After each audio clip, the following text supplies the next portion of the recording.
Look, we all have our own iteration of Batman, okay? There's something appealing about a man that dresses up in the body of a nocturnal mammal? Rodent? Is a bat a rodent or a mammal? Shows up with his billions of dollars to beat the ever-loving crap out of the mentally deranged and poor people. Batman isn't going anywhere anytime soon, for better or for worse.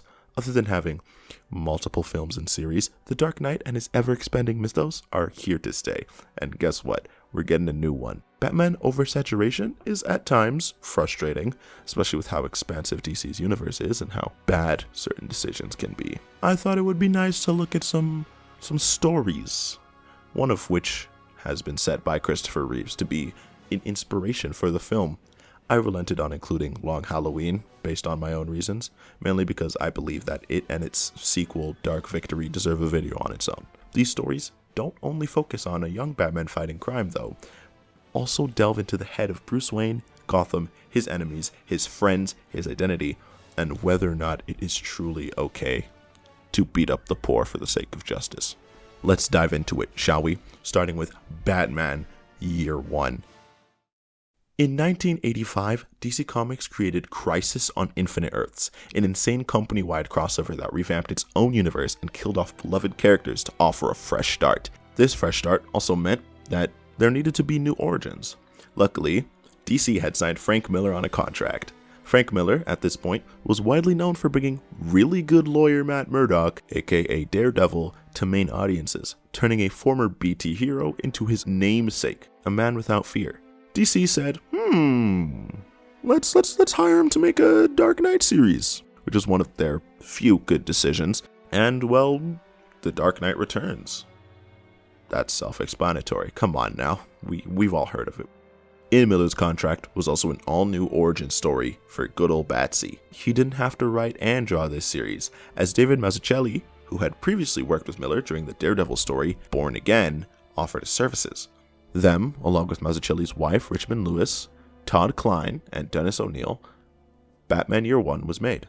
And let me tell you, this is some good Batman right here. Taking place in, get this, his first year as Batman, Bruce Wayne comes back to Gotham with a mission, but unaware of how to do it. And Jim Gordon arrives to Gotham from Chicago, scared for his wife and soon-to-be-born child, which is completely valid. Oh my gosh, Gotham sucks. Both must find a way through corruption and crime in Gotham, or die trying. Batman Year 1 is a simple story done right. Simple isn't the word I'd use though, more like focused. Everything from Batman's first appearance, his scuffle with the Force, his failings mainly due to the fact that he doesn't want to kill anyone, and his impact on Gotham are all shown in a relatively short comic, actually. Like, it's crazy what good pacing can do to a story, man. There isn't as much dialogue as there is just inner monologues with Bruce and Jim Gordon, which are in two different fonts, which I think is really interesting.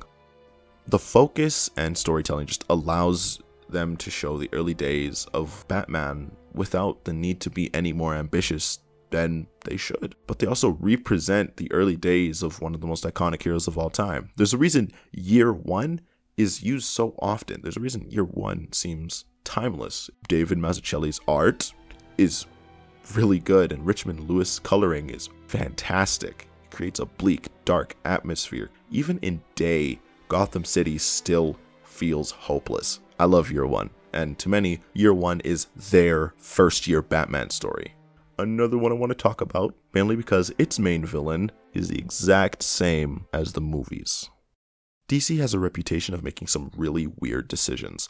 I know, Peacemaker is great. And I love that DC is slowly focusing on giving less recognizable characters a spotlight, but I ain't talking about television or cinema. In the early 2010s, DC had an insane epiphany that would brutally change its comics forever. The New 52, a company-wide initiative like never before seen. A universe changed nearly from the ground up. Some things changed. Some things stayed. Some things were wiped from existence, including Wally West, Green Arrow and Black Canary, and every single Teen Titans team. Apparently. Let's just say, the new stories weren't nearly as cool as their suits. There was someone, though, who had some real good New 52 stories. Batman, because of course he did.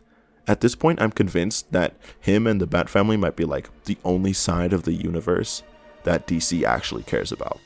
Regardless, Batman's New 52 mainline story was helmed by Scott Snyder and art by Greg Capullo, and they did a pretty good job. Specifically, 0 Year, which actually wasn't that bad. It was kinda a company-wide crossover that revamped certain origins, specifically Batman. I say kind of a crossover because the whole thing isn't a crossover. There's like a crossover point, which was a massive storm named Renee, I'm pretty sure, and what certain characters did to help others during the storm. Batman 0 Year is actually really good.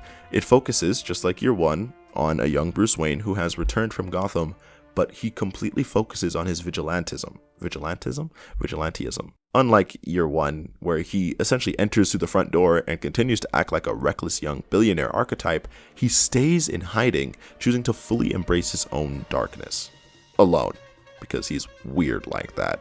Because 0 Year is longer than Year 1, they're able to expand on certain points, like while Bruce was out of the country, he was reported dead, and his uncle basically took over the company. Simple stuff like that. But it's nice to know that the world moved on. Bruce is still in that headspace from the alley. Like, Bruce hates everyone for no reason. Actually, for kind of a reason. That loneliness that he felt in that alley, he holds on to that rage. And it makes him angry at Jim, his uncle, Lucius Fox, Alfred. So much so that Alfred slaps him. Bruce in this is at first completely insufferable, and he's supposed to be. Scott Snyder basically establishes the fact that Bruce is doing this for himself. The city is being protected is simply just like a result of his own selfishness to just beat the shit out of criminals. There's also the idea in 0 Year that Gotham changes throughout the years, and it never stays the same, and neither do its people. In fact, the city and the people constantly are at odds. This dichotomy between setting and characters is core to 0 Year. More importantly though, its villains, the Red Hood gang, which are kind of funny actually, and Edward Nygma, the Riddler. Look, we tend to forget that Batman's name, one of his names, is the world's greatest detective. His villains are resourceful because, just like him, they don't really got superpowers, most of them. The Riddler is smart. He consistently takes advantage of the negligence both the police and Batman have. Don't let the weird shtick and really stupid getup confuse you. The Riddler can be threatening if you write him like they're supposed to be. Capullo's art seems somewhat cartoonish, but it finds its home drawing The Dark Knight. And I don't mind seeing a brighter Gotham in this story arc, showing that light can be present in Gotham's gritty streets. But enough about 0 Year. There's one more story, one more tale, the shortest one, but my favorite out of the three. A simple story about Batman's twisted head. Batman Ego, a psychotic slide into the heart of darkness, is fantastic, period. The story, written and illustrated by a Canadian, Darwyn Cooke, starts with Batman chasing down Joker goon, Buster Snibbs. And even though he's bleeding, Batman stops Snibbs from, at first, what he thinks is him escaping. Turns out it's suicide. Yeah, Buster found out that Joker found out that Buster's a snitch. So Joker decided, yo, when I get out of jail, bro, I'm gonna kill your wife and kids. And Buster's like, surprise, I already did that to make sure that you and Batman's evil game doesn't continue. And then he kills himself. And Batman gets sad. He questions everything he stands for, tells his parents that he can't do this anymore. And he feels peace.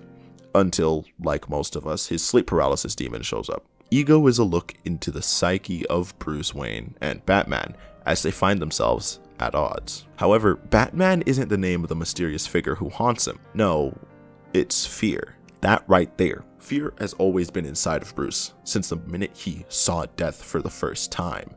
He didn't realize it until that alley. Fear is beefing with Batman. Why? Because he feels as though Bruce has forgotten what he stands for. Fear asks questions.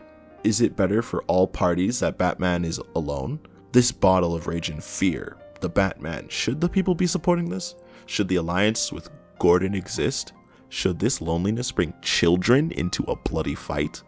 More importantly, though, is the debate that attacks the mind of everyone who has heard the name of the Caped Crusader. Why doesn't he just kill Joker? There is literally a panel where Fear tells Batman, yo, check out all of these bones of people you've indirectly murdered by letting Joker live. And all of this for what? Fear and Batman's conversation is, simply put, violence without fists. It's basically us and our frustrations with what Batman does against Batman. It's his own fear attacking him for not responding the way he should. A favorite page of mine shows a continuous dialogue, switching between conversations showing charity work, golfing, business, and women. All go right back to Fear telling Bruce that he's breaking its heart. It shows that Fear wants to protect Bruce, but Bruce is rejecting him in favor of something unsustainable. He laughs at himself. He laughs at Fear. And Fear's like, yo, boy, you want to play with me? And just chucks him across the Batcave. And I think Ego is just like one of those stories that like reminds me why Batman is one of my favorite heroes. I know I've dunked on him a lot in this video, but Batman is actually one of my favorite heroes, specifically for his no-killing rule, especially since Joker is one of his villains. He's a better man than me, I can say that for sure. I would have snapped that boy neck so quickly, oh my goodness. Batman, in his darkest moments, contemplates if he's doing any good at all. And at the end of the day, his greatest enemy is not a crime boss, a scarecrow, a Riddler, a polka dot man, a dude obsessed with calendars. It's the constant conflict between Bruce Wayne, the child, and Fear itself. That's why he became a bat, to embrace the darkness and become the light. What can I say? Batman is interesting and will always be interesting if DC learns to not oversaturate their entire catalog with Batman and his family. I'm pretty excited though for the Batman, specifically Robert Pattinson's performance, who as a kid I would never have envisioned playing Batman for multiple reasons. Not to mention, it felt good reading comics again. It reawakened a comic fan in me. I want to talk more about these subjects, superheroes, so look out for that. All in all, I hope that the Batman isn't bad or anything. I don't trust Warner or DC, so I guess I'm just gonna have to hope and pray.